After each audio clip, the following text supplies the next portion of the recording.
Mga mahal kong taga-subaybay, ngayon po ay amin pong i-report sa inyo o ibabahagi ang pangyayaring naganap sa nakalipas pong napakatinding sakuna sanhi po ng bagyong Ulysses sa ating mga mangga.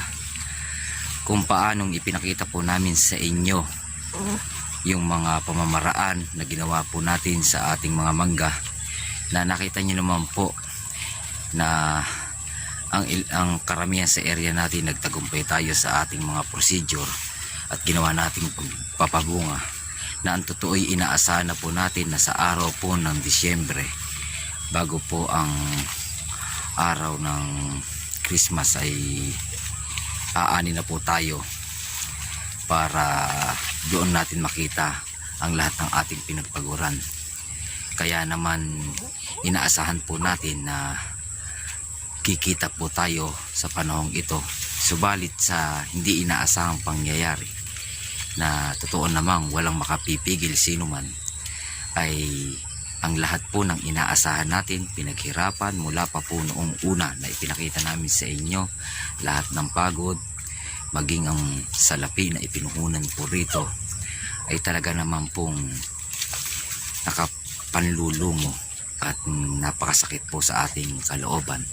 Subalit wala mang sino man ang dapat nating sisihin, lalong lalo na po ang nasa itaas, sapagkat ang kaganapang ito ay alam nating may dahilan ang lahat. Kaya naman alam nating hanggat ang araw ay sumisikat, tayo bilang tao ay gaganap, magsisikap, maghahanap buhay, at muli nating ipagpapatuloy kung anuman ang kinalugmukan natin, ay maibangon natin ang ating sarili upang sa ganun maipagpatuloy po natin ang ating mga buhay. Kaya naman aking mga kamangga, ito yung sinasabi namin sa inyong pinakamabigat na worst case scenario na maaaring mangyari po sa ating mga mangga, sa kabila ng ating paghahangad na mapabuti, mabigyan natin ng magandang kinabukasan ng ating pamilya, at matulungan natin yung mga taong nagmamalasakit sa atin, na katulong po natin sa paghahanap buhay na ito, ay dumarating pa rin po tayo sa puntong ganito na sitwasyon na talagang napakabigat, napakahirap. Kaya ipakikita po namin sa inyo ang mga pangyayari sa mga manggang ating pinagsikapan na mapamunga, at inaasahan na po nating anihan sa darating na Disyembre, na ang totoo po ay inaasahan nating makapagbababa po tayo ng 15 tonelada hanggang 20 tonelada sa ating mga mangga. Subalit sa pagkakataong ito'y wala na po tayo talagang aasahan, sapagkat talaga pong nilugas, nilanus at wash out na po sa pagdaan po ng bagyong Ulysses. Kaya naman makita lamang po ninyo ang pangyayari, sapat na yun para sa amin, na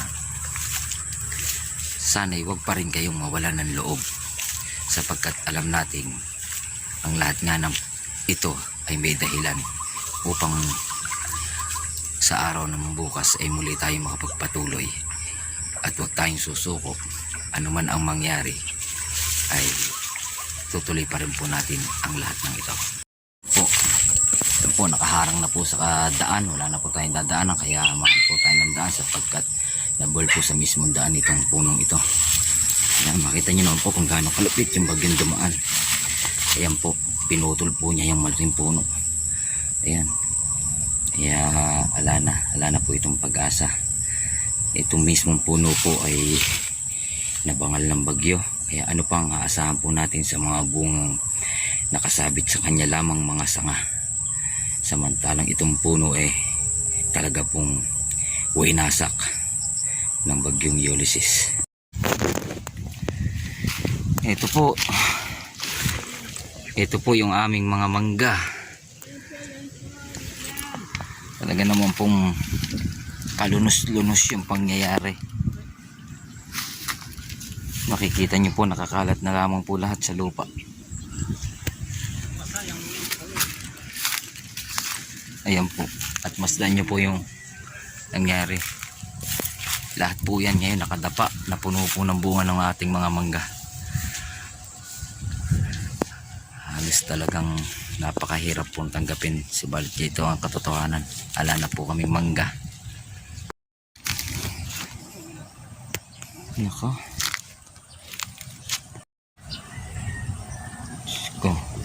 Ito po yung mga mangga. Masdan nyo naman po kung gaano karaming mangga ang nasa lupa sa pagkakataong ito. Ayan po, puro mangga po yan. Ayan po, nakabol na po ang punong ito. Masdan po ninyo, punong-puno po ito ng bunga. Halos ayan, yan na lamang po ang natira. Ala na po, nasa lupa na po lahat. Talaga pong bol-bol po lahat. Ayan, bol-bol po ang mga mangga. Diyos ko. Basta po ninyo kung gaano kalaki sinira.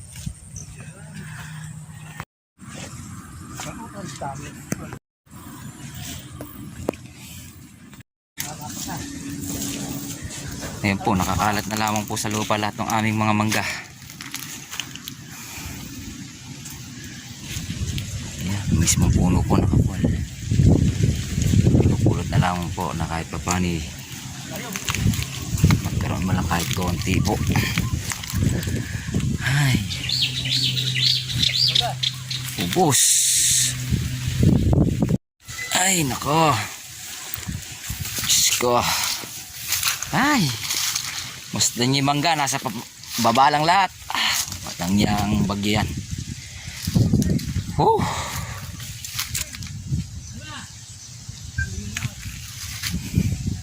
Gaano kakapal na mangga yan, Ay, Diyos ko, bulbul.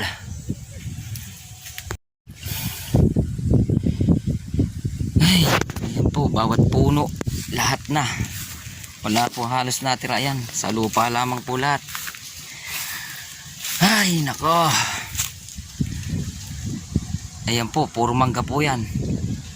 Lahat po nakikita niya, puro mangga yan. Ganyan po sana karami yung mangga natin. Nag-expect po kami rito ng 15 tonelada. Ngayon po, ala na pong nakasabit. Lahat po nasa lupa. At kitang kita po talaga namin na kayang kaya po yung aming pinapangarap. Subalit sa loob lamang po ng 6 na oras, ala na ito lahat. Naglaho po lahat ng pagod namin, hirap. Ay, ganyan po kasakit. Ganyan ho kalunos-lunos yung pangyayari. Kaya matatawag po namin delubyo to. Bawat puno po yan. Yan, tabi-tabi po itong puno na to. Puro bunga po ito. Ngayon yung makikita. Dahil nakatago lamang po ito sa loob ng kanyang puno. Pero nung daanan po ng bagyo, ayan na po lahat sa lupa. Basdan nyo po kung gaano siya karami. Kung ito'y lumaki, gaano siya karami. Babalutan na po ito, wala na.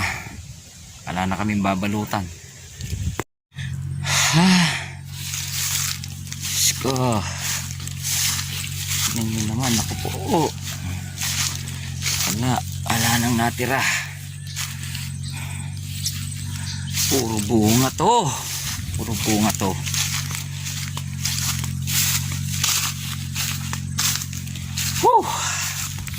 Yan. Ay, Diyos ko. Masdan nyo naman po kung gaano halos wala kang matapakan sa bunga. Ayan po, talaga naman po makikita nyo, dikit-dikit po yan. Ayan po, lahat po yan, bunga. Bunga na inaasahan po sana namin. Ma-harvest namin ngayong December. Pero ayan na lamang po, masdan nyo, nasa lupa na lang siya. Ay, Diyos ko. Ayan, buwal po. Baligtad po yung mga puno. At yun naman pong mga nakatayo, ala na po siya, inibis itinira sa amin. Ay, nako, mga kamangga, masdan nyo po yung mangga natin. Ito na. Ito po yung mangga nating inaasahan na sana po ay ma-harvest natin bago po matapos ang Disyembre. Lahat po ng mangga natin ito, inaasahan po natin sana na magbababa tayo rito sa area na to ng 15 hanggang 20 tonelada. Ngayon po makikita na lamang po namin ito, nasa baba po lahat, nasa lupa. Sa loob lamang po ng 6 na oras ang lumipas sanhi po ng bagyong Ulysses ay naglaho na po lahat ng ating mga pangarap, lahat po ng ating inaasahan, lahat po ng pinagpaguran natin mula umpisa, ala na po lahat. Kaya po sana sa pangalan po ng Mango Grower Association ng Gapan City, sana po nakita nyo yung pangyayaring ito. Sana ibigyan nyo kami ng pagkakataong muling makabangon. Wala na po lahat. Andyan, pinupulot na lamang po ng ating mga tao na sana kahit pangkain man lang nila ay magawa natin ng paraan ito para mabenta kahit pa paano may konti tayong maging pakinabang. Opo, totoo, kailangan natin maging matatag, kailangan po natin bumangon, pero ang realidad napakasakit po talaga. Marami tayong pinangarap, marami tayong panukala sa ating buhay, hindi lamang pansarili, para sa ating mga kasama. Subalit sa isang iglap, para itong bangungot, isang dilubyo na dumating sa lahat po ng ating inaalagaang mga mangga. Alam po natin na hindi lamang tayo, marami tayong kapwa-tao, kapwa magmamangga na ganito ngayon ang sitwasyon ng pangyayari. At totoo, kaya tayo nakaupo sa pagkakataong ito, halos talagang nanlumo tayo, nanlambot tayo sa sitwasyong nakita natin. May area po kasi tayo dito na andun po talaga yung volume ng ating mga mangga. Talaga po maging yung puno taob, wala na tayong magagawa kundi tanggapin ang pangyayaring ito. Kaya naman sana ibigay pa yung pagkakataon sa atin, sapagkat tayo naman nagpapasalamat pa sapagkat tayo buhay at malakas. Walang napinsala sino man sa ating mga tao. May pagkakataon pa rin tayo, subalit para makabangon tayo, ang kinakailangan po natin ay pinansyal na pangangailangan. Dito na po tayo lubog na lubog, sapagkat ito'y inaasahan nating makababangon tayo.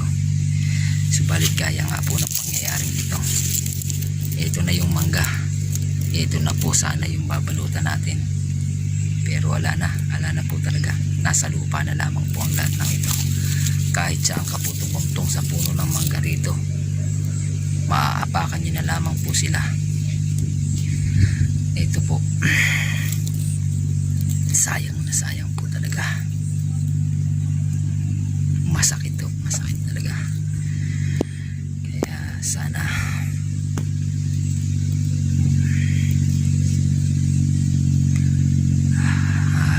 magpapaalam na po kami. Hindi na po namin alam kung ano pang maaari naming bigkasin o sabihin sa inyo. Kayo na po mismo ang nakababatid at maaaring makaramdam kung ano ang tunay na nararamdaman namin sa pagkakataong ito. Magkikita-kita pa rin po tayo, babangon at babangon tayo, at alam namin may mga tao na nakauunawa sa atin. Salamat pa rin po ng marami, kaya nasabi namin sa inyo, salamat pa rin po ng marami. Buhay at malakas tayo, wala tayong sinisisi, lalo na ang nasa itaas, sapagkat nagpapasalamat pa rin tayo sa kanya. Iniligtas niya tayo, ibibigay pa rin niya sa atin ang pagkakataon. Alam namin may magandang dahilan ang lahat ng ito. Alam namin higit pa rito sa hinaharap ang biyaya at pagpapalang ipagkakaloob niya sa atin. Salamat po ng marami sa lahat na sumubaybay sa amin.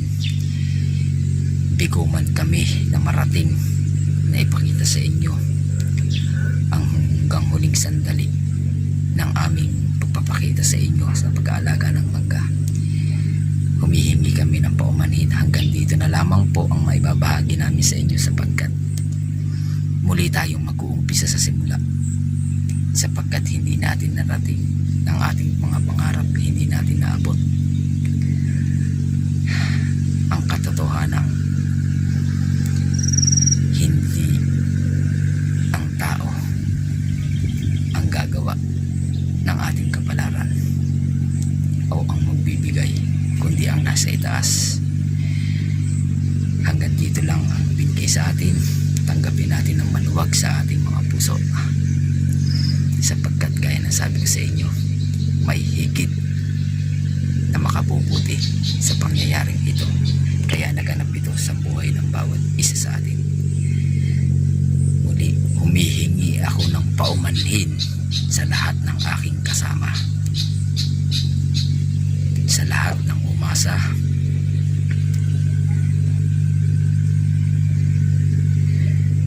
pasensya po't nabigo kayo, nabigo namin kayo sa inaasahan namin na magandang pakinabang, subalit nauwi po sa pagkalugi at pagkalugmok. Sana'y magkaroon pa tayo ng pagkakataon na muling makabangon. Sana po, salamat po ng maraming sa inyong lahat.